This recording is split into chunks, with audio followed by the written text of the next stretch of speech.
abagore bizambona ariko ngo binyita ngo ndi nyirashyano ndaje nzabera ishyano rimwe zirimo uriya mugabo ntazambona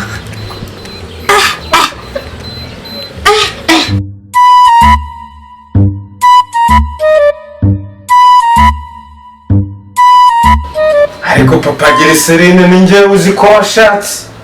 uyu mugore ari hehe yaje tukirira kuko ko numva n'inzara yenda kunyiyicira umugore arashyira ibiryo ku meza nkagiye guterura ibiryo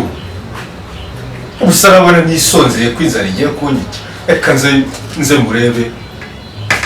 mbanze mubiteho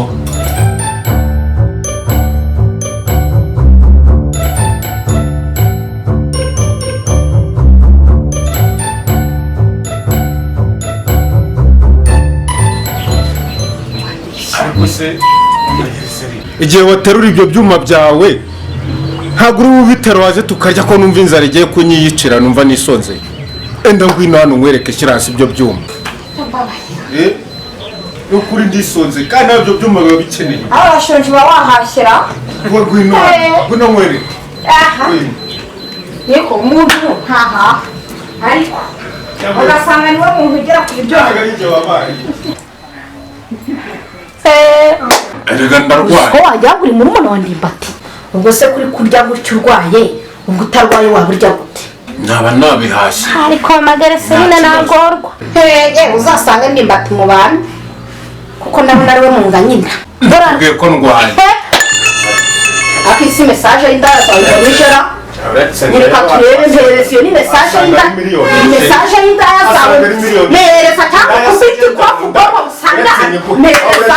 mpereza aho ngaho mpereza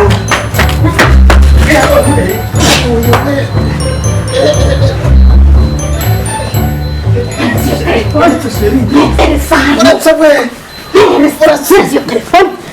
niyo mesaje munabara abaturanyi munabara abaturanyi munabara abaturanyi munabara abaturanyi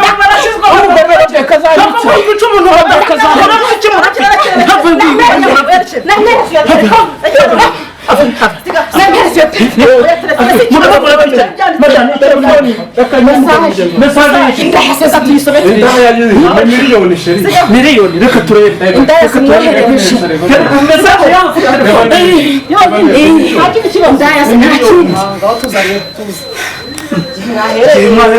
murapfa mesaje mu gitondo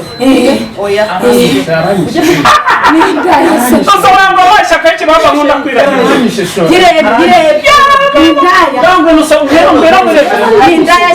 mesaje yatiguye yamaye miliyoni ngo hahiye gura amayinite uhabwe ijana y'inyongera ko ukoreshe Airtel Money ubu niyo yaranyita ko mupfuye abaturanyi baganguma barakomanga ibyuma baraterura ibyuma baraterura hasi njye nari nzi ngo ni indaya iyo usanga ni y'abagore ndaje kwiga wari kumbona niyo mahirwe ugize cyoko niyo mpamvu ngewe nyirashyano nzajya nkora nterura ibyuma nkajya nkujwira